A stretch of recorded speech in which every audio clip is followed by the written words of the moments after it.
நான் உங்க திவ்யா. வேண்டிக்கிட்டது நடக்கணுங்கிறதுக்காக ரத்தினங்கள் பதிக்கப்பட்ட விலை மதிப்பில்லாத வேல் ஒன்ன ஊரே சேர்ந்து ஊர்வலமா எடுத்துட்டு வந்து பூஜை பண்றதாவும், அந்த பூஜையில வைக்கிற பொருட்களை லட்சக்கணக்கான ரூபாய்க்கு ஏலம் எடுக்கிறதாவும் எனக்கு சொல்லியிருந்தாங்க. அந்த ஆச்சரியத்தை நேர்ல பார்க்கதான் இப்ப நான் போயிட்டு இருக்கேன்.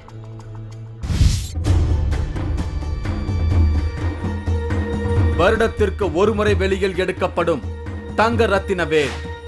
வேல் மீது பட்ட பொருட்கள் லட்சக்கணக்கில் ஏலம். இந்த வேலுக்கு பூஜை பண்ணி அபிஷேகம் பண்ணதுக்கு அப்புறம் இந்த வேலில் போட்ட அந்த மாலை, பட்டு, துணி எல்லாமே கிட்டத்தட்ட 1 லட்சத்துக்கு வரைக்கும் ஏலம் போகிறாங்க. அப்படி ஏலம் போடுறப்ப எடுக்கிற பொருள் வந்து எல்லாமே மனசில் நினச்சிட்டு எடுத்தாங்க அப்படின்னா அவங்க நினச்சது எல்லாமே நடக்கும்னு சொல்லிட்டு இந்த ஊர் மக்களோட நம்பிக்கை. அமானுஷ்யங்களும் அதிசயங்களும். நான் இன்னைக்கு தேவக்கோட்டையில இருக்கேன். இங்கதான் நான் கேள்விப்பட்ட ஒரு ஆச்சரியம் நடக்குது. இங்க இருக்கிற முருகன் கோயில்ல வருஷத்துக்கு ஒரு முறை மட்டும் ரத்தின கற்கள் பதிச்ச வேல் ஒன்ன சாமிக்கு இணையா ஊர்வலமா எடுத்துட்டு வந்து முருகனுக்கு வைக்கிறதாவும், அந்த திருவிழாவில சாமிக்கு படைக்கப்பட்ட பூஜை பொருட்களை லட்சக்கணக்கான ரூபாய்க்கு ஏலம் எடுக்கிறதாவும், அப்படி ஏலத்துல பொருட்களை எடுத்தா வேண்டிக்கிட்டது நடக்கும் அப்படின்னு ஒரு நம்பிக்கை இருக்கிறதாவும் எனக்கு சொல்லியிருந்தாங்க. அதையெல்லாம் நேர்ல பார்க்கதான் இப்ப நான் வந்திருக்கேன்.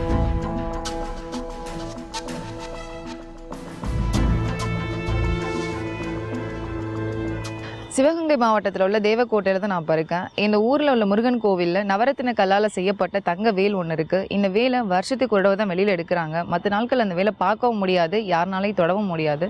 ஸோ இந்த ஊர் மக்கள் மட்டும் இல்லாமல் வெளியூர்லேருந்து இந்த வேலை பார்க்க நிறைய பேர் வராங்க. இதுதான் அந்த வேல்.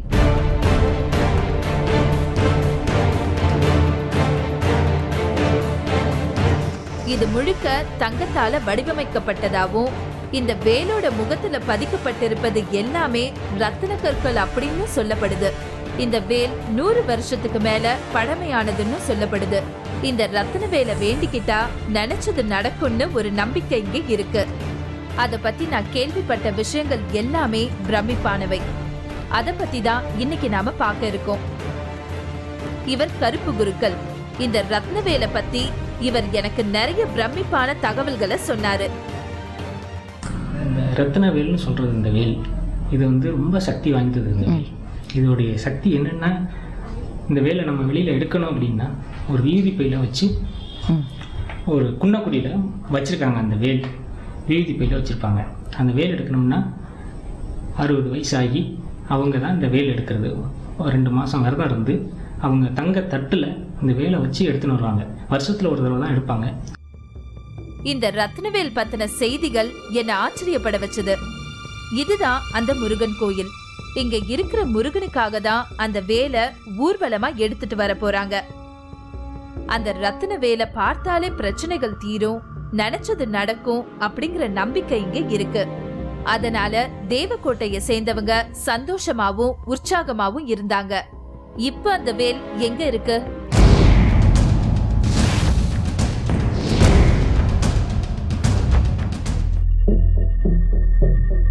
இந்த தேவக்கோட்டையில இன்னொரு பகுதியில இருக்கிற சிவன் கோயில்ல இருக்கு. அந்த சிவன் கோயில்ல இருந்துதான் ஊர்வலமா எடுத்துட்டு வந்து இந்த முருகன் கோயிலுக்கு கொண்டு வர போறாங்க. நானும் ஆர்வத்தோட சிவன் கோயிலுக்கு கிளம்பினேன். இதுதான் அந்த சிவன் கோயில்.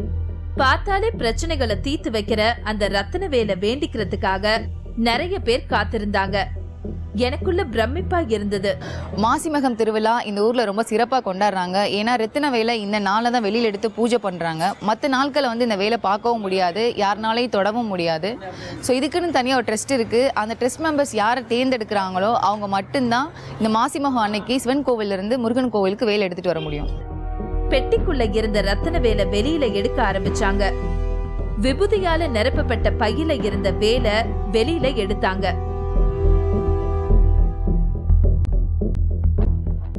பட்டுத்துண்டு மாலையால அலங்காரம் பண்ணியிருந்த தங்க தட்டுல ரத்ன வேலை பயபக்தியோட எடுத்து வச்சாங்க. ரத்னவேல் பார்க்க அழகா இருந்தது. கிட்டத்தட்ட 1 அடி ஹைட் இருக்கும். அங்க இருந்தவங்க எல்லாரும் பயபக்தியோட வேண்டிக்கிட்டாங்க. ஒவ்வொரு வருஷமும் மாசி மாசம் 20ஆம் தேதி மட்டும்தான் இந்த ரத்ன வேலை பார்க்க முடியும். இங்க இருந்து ஊர்வலமா முருகன் கோயிலுக்கு எடுத்துட்டு போய் பூஜை எல்லாத்தையும் முடிச்சிட்டு திரும்பவும் இந்த ரத்ன வேலை குன்னக்குடியில சேஃப்டியா வச்சிருவாங்களாம். வருஷம் முழுக்க குன்னக்குடியில இருக்கிற இந்த வேலை திருவிழாக்கு முந்தின நாள் தான் தேவக்கோட்டைக்கு எடுத்துட்டு வருவாங்களாம். 8 தலைமுறைக்கு முன்னாடி நைனப்ப செட்டியார் அப்படிங்கிறவர் தான் ரத்தின வேலை செஞ்சு கோவிலுக்கு கொடுத்துருக்காரு.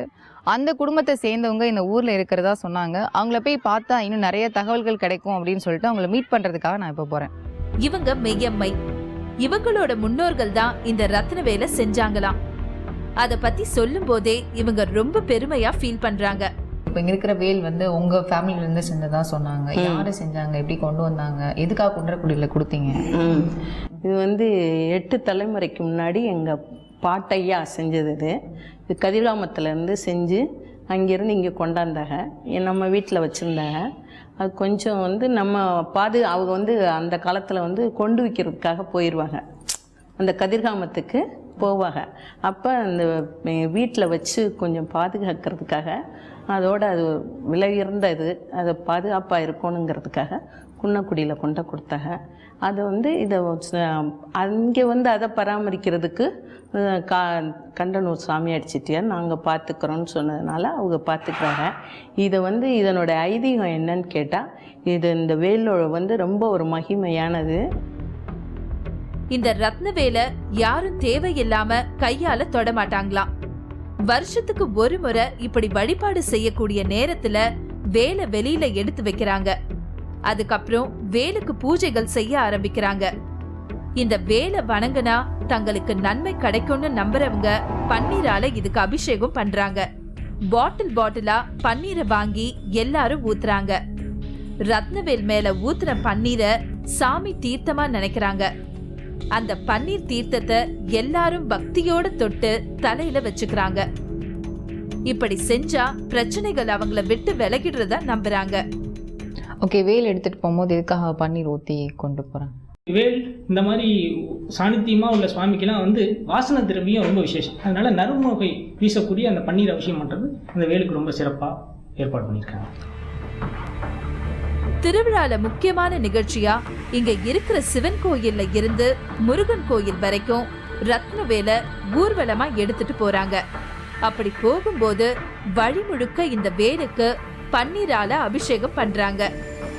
பன்னீர் அபிஷேகம் பண்ண விருப்பம் உள்ளவங்க நேரடியாவே இந்த வேலுக்கு அபிஷேகம் பண்ண முடியும். பூசாரி மாதிரி இடைப்பட்ட நபர்கள் யாரும் இதுல தலையிடுறதில்ல. அதனால நிறைய பேர் விருப்பப்பட்டு இந்த வேலுக்கு பன்னீர் அபிஷேகம் பண்றாங்க.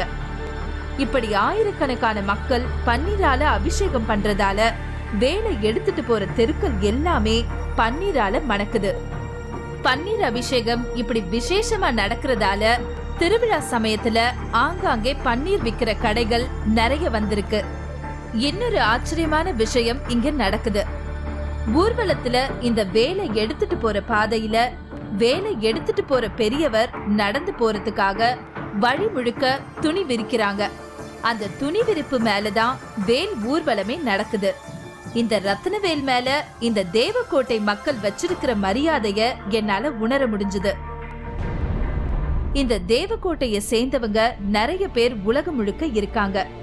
படிக்கிறதுக்காக, வேலைக்காக, வியாபாரத்துக்காக, இப்படி பலவிதமான காரணங்களுக்காக இந்த பகுதியை சேர்ந்தவங்க உலகம் முழுக்க இருக்காங்க.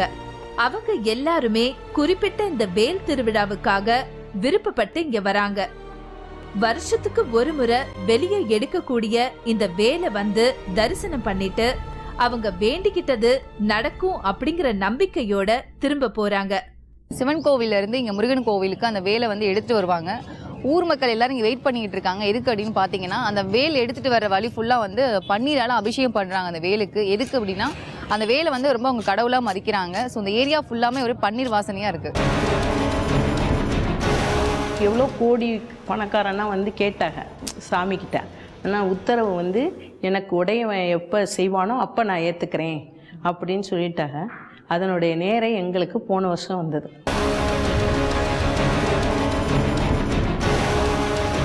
ஆச்சி மசாலா வழங்கும் 3வது கண் பவர்ட் பை உதயம் பருப்பு வகைகள். இடைவேளைக்கு பின் தொடரும்.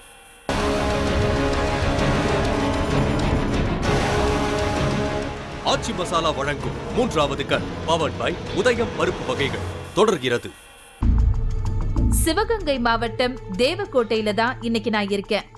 இங்க வருஷத்துக்கு ஒரு நாள் மட்டும் மக்கள் பார்வைக்கு கொண்டு வரப்படும் ஒரு தங்க ரத்ன வேலை பார்க்க தான் இன்னைக்கு நான் இங்க வந்திருக்கேன். இந்த வேலை பார்த்து வேண்டிக்கிட்டா நாம நினைச்சதெல்லாம் நடக்கும்னு சொல்லியிருந்தாங்க. இந்த ரத்னவேல் ஊர்வலத்தை தான் இன்னைக்கு நாம பார்த்துட்டு இருக்கோம். ஒரு வினோதமான சம்பவத்தை கேள்விப்பட்டதும் எனக்கு ஆச்சரியமா இருந்தது. சில வருஷத்துக்கு முன்னாடி ஒரு பிரச்சனை வந்திருக்கு. இந்த ரத்னவேல் மேல உள்ள ரத்ன கற்கள் எதிர்பாராத விதமா சேதம் அடைஞ்சிருக்கு. அதை சரி பண்றதுக்காக நிறைய பேர் போட்டி போட்டு லட்சக்கணக்கில் செலவு பண்றதுக்காக முன் வந்திருக்காங்க. அந்த நேரத்துல குறிப்பிட்ட சாமியாடி மேல சாமி வந்து முதலா வேலை உருவாக்குனவங்க குடும்பத்தை சேர்ந்தவங்க தான் மறுபடியும் ரத்தின வேலை சரி பண்ணணும்னு உத்தரவு வந்திருக்கு. இத பத்தி சில முக்கியமான தகவல்களை குறிப்பிடுறாரு கருப்பு குருக்கள். வருஷம் இந்த மாதிரி எடுத்து பன்னீர் அபிஷேகம் பண்ண அது வந்து தங்கத்தில் நவரத்தினம் பதிச்ச வேல். அது என்ன அப்படின்னு கேட்டிங்கன்னா, அந்த பன்னீர் அபிஷேகம் பண்ண அந்த கல்லெல்லாம் ரொம்ப இதுவாக போய் கொஞ்சம் வேல் வந்து கொஞ்சம் பின்னமாயிடுச்சுன்னா கொஞ்சம் டேமேஜ் ஆகிடுச்சு. அப்போ இந்த வேலை வந்து புதுப்பிச்சு தர்றதுக்கு வேலை பார்த்து தரேன்னு வந்து ரொம்ப பேர் வந்து கேட்டாங்க. ஆனால் அந்த வேல் வந்து யார் சாமியாடி, அவர் நகரத்தாரில் சாமியாடி முத்தூர் இருக்கார், சாமியாடி செட்டியார். அவர் என்ன சொல்லிட்டாருன்னா, வேல் வந்து உத்தரவு கொடுக்கல.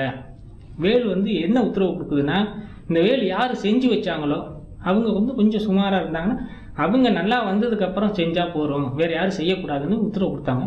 போன வருஷம்தான் அவங்க வந்து பல லட்சம் செலவு பண்ணி அந்த வேலை புதுப்பிச்சு இப்போ புதுசாக கொஞ்சம் கல்லெல்லாம் விழுந்ததெல்லாம் சரி பண்ணி இப்போ வேலை பார்த்து இப்போ இந்த போன வருஷத்துலேருந்து அதை புதுசாக செஞ்சு இப்போ கொண்டு வந்துட்டுருக்காங்க. நாம ஏற்கனவே சந்திச்ச இந்த மெய்யம்மை குடும்பத்தை சேர்ந்த முன்னோர்கள் தான் இந்த ரத்ன வேலை வடிவமைச்சவங்க. ஆனா அந்த நேரத்துல அந்த பரம்பரையை சேர்ந்தவங்க வேலுக்கு செலவு செய்யற அளவுக்கு பொருளாதார வசதி இல்லாம இருந்திருக்காங்க. சாமி உத்தரவு வந்த பிறகு அந்த குடும்பத்தை சேர்ந்தவங்களுக்கு நம்ப முடியாத அளவுக்கு பொருளாதார வளர்ச்சி வந்திருக்கு. வசதி வந்ததும் சாமி உத்தரவை கரெக்டா நிறைவேற்றிருக்காங்க. போன வருஷம்தான் வேல் புதுசா சீரமைக்கப்பட்டிருக்கு. அந்த காலத்தில் ரொம்ப நல்லா ஓகோன்னு இருந்தோம். இப்போ கொஞ்சம் இதுவாயிட்டோம். ஆனால் இதை எவ்வளோ பேர் செய்கிறோம்னு எவ்வளோ கோடி பணக்காரனா வந்து கேட்டாங்க சாமிக்கிட்ட. ஆனால் உத்தரவு வந்து எனக்கு உடையவன் எப்போ செய்வானோ அப்போ நான் ஏற்றுக்கிறேன் அப்படின்னு சொல்லிட்டாங்க. அதனுடைய நேரம் எங்களுக்கு போன வருஷம் வந்தது. குறிப்பிட்ட ஒரு சம்பவம் என்னை ஆச்சரியப்பட வச்சது. வருஷத்துக்கு ஒரு முறை இந்த வேலை வெளியில கொண்டு வரும்போது இந்த வேலை வழிபட வர எல்லாருக்கும் அன்னதானம் போடணும்னு ஒரு குறிப்பிட்ட வழக்கம் இங்க நடைமுறையில இருக்கு. அந்த பழக்கத்தை இப்ப வரைக்கும் நடைமுறையில வச்சிருக்காங்க. இந்த கோவிலில் உள்ள ரத்தினவேல் ரொம்ப சக்தி வாய்ந்ததாகவும் அது கடவுளாகவும் இந்த ஊர் மக்கள் நினைக்கிறாங்க. வருஷத்துக்கு ஒரு தடவை தான் இந்த வேலை வெளியில் எடுக்கிறாங்க. அப்படி எடுத்தாங்கன்னா கண்டிப்பாக அன்னதானம் போட்டே ஆகணும். ஏன்னா இந்த வேலை பார்க்க வர மக்கள் யாரும் திரும்பி பசியோட போகக்கூடாது அப்படின்னு சொல்லிட்டு இந்த ஊர் மக்களோட ஐதீகம். நான் கேள்விப்பட்ட விஷயத்த ஊர்ஜிதப்படுத்துற மாதிரியான காட்சிகளை இங்க பார்க்க முடிஞ்சது. மூட்டை கணக்குல காய்கறிகளை வாங்கி கட் பண்ணி மலை மாதிரி குவிச்சு வச்சிருந்தாங்க. பெரிய பெரிய பாத்திரத்துல மூட்டை மூட்டையா அரிசிய கொட்டி சமையல் பண்ணிக்கிட்டு இருந்தாங்க. இதெல்லாம் பார்க்கவே பிரமிப்பா இருந்தது.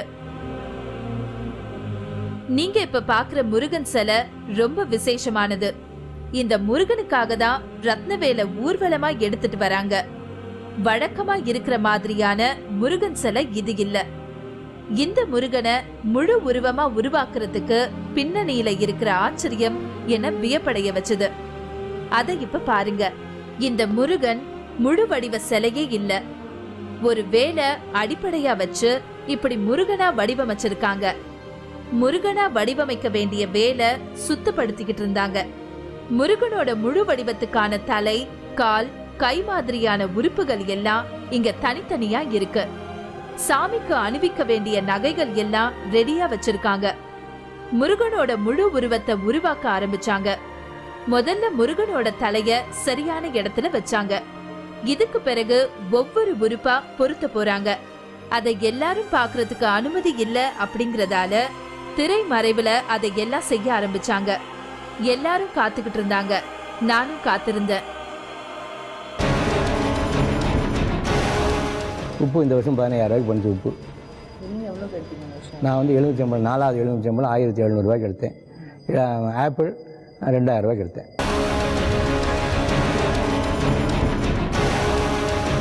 ஆச்சி மசாலா வழங்கும் 3வது கண் பவர்ட் பை உதயம் பருப்பு வகைகள். இடைவேளைக்கு பின் தொடரும்.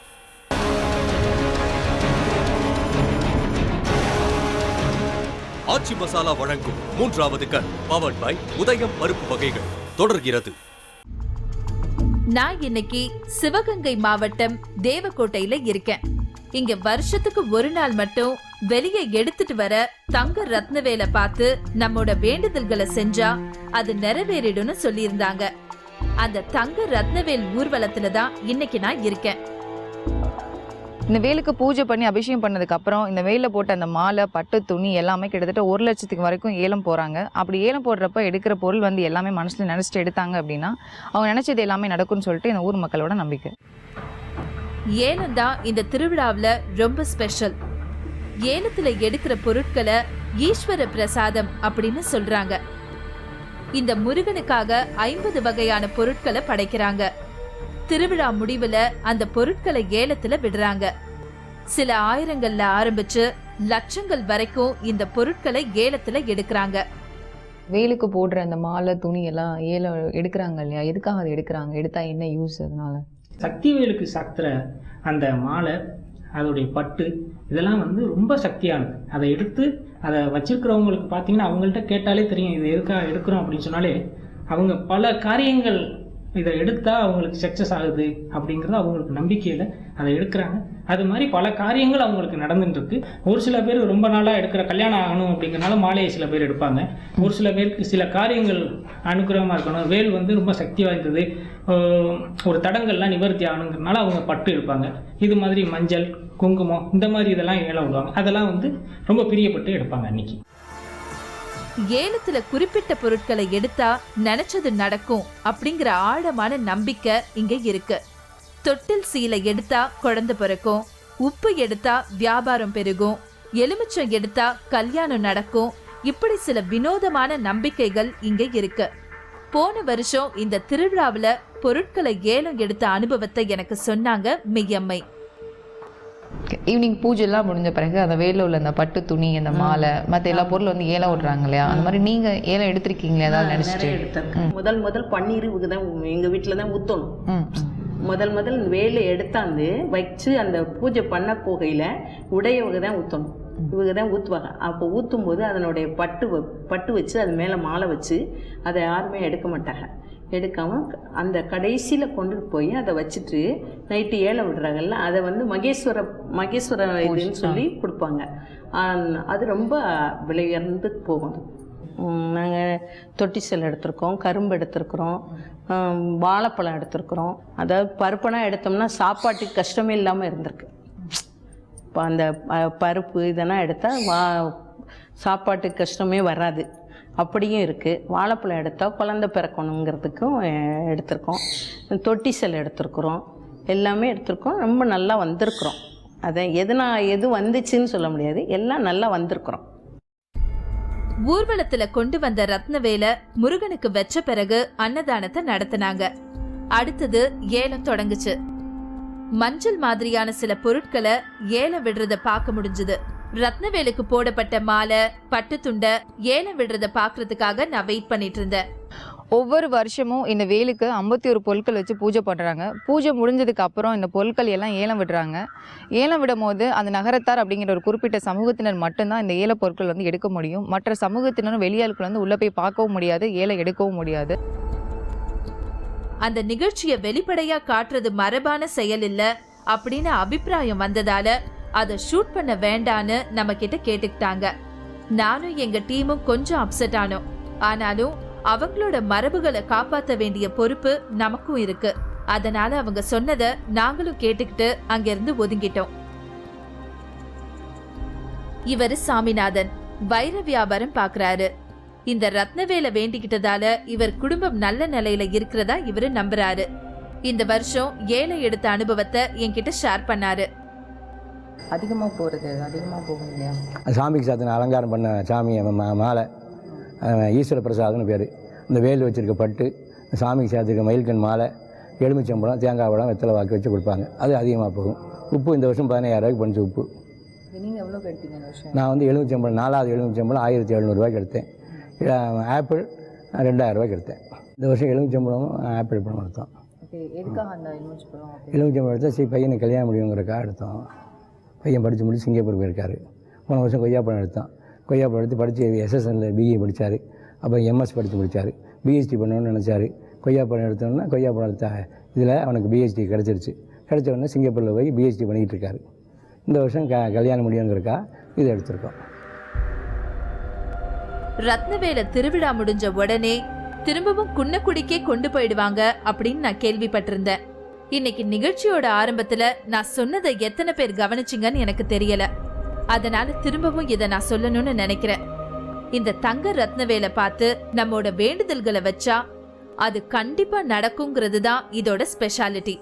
அதனாலதான் இந்த நிகழ்ச்சியையே நாம ஷூட் பண்ணிருக்கோம். இப்ப 3வது கண் நிகழ்ச்சி மூலமா இத பார்த்துட்டு இருக்கிற உங்களுக்காக இந்த தங்க ரத்னவேல் சம்பந்தப்பட்ட படக்காட்சிகளை திரும்பவும் பிளே பண்றோம். இந்த வீடியோவை பாருங்க. இந்த வேலை நீங்களும் தரிசனம் செஞ்சு உங்களோட தேவைகளை வேண்டிக்கோங்க.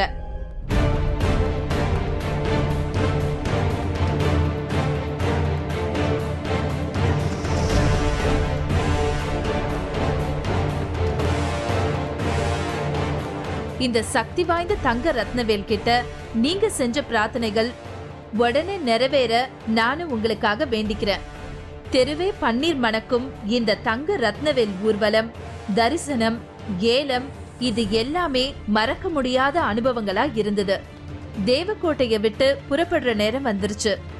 ஒரு ஆச்சரியமான நிகழ்வை பதிவு பண்ண திருப்தியோட அங்க இருந்து புறப்படுறோம்.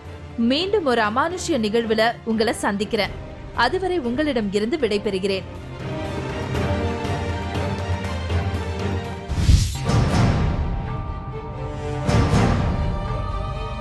கனவில் வந்து சேஷாத்ரி சாமிகள் சொன்ன ஆரூடம். கையில் வந்து கட்டி மாதிரி ஒன்று வந்துச்சு. ஆப்ரேஷன் பண்ணணும்னு சொல்லிட்டாங்க. தீர்த்த தண்ணி கொடுத்தாங்க. அதை வாங்கிட்டு போய் நாங்கள் குடித்தோம். குடித்த உடனே உடம்பு எல்லாம் குணமாயிடுச்சு.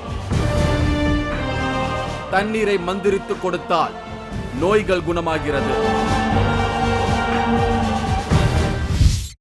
நீங்களும் இந்த திகில் பயணத்தில் கலந்து கொள்ள ஒரு வாய்ப்பு. 3வது கண் டிவி ஷோ என்ற Facebook பக்கத்தில் எங்களோடு இணைந்திடுங்கள். உங்களது அமானுஷ்ய அனுபவங்களை பதிவு செய்து இந்த நிகழ்ச்சியில் பங்கு பெறும் வாய்ப்பை பெறுங்கள்.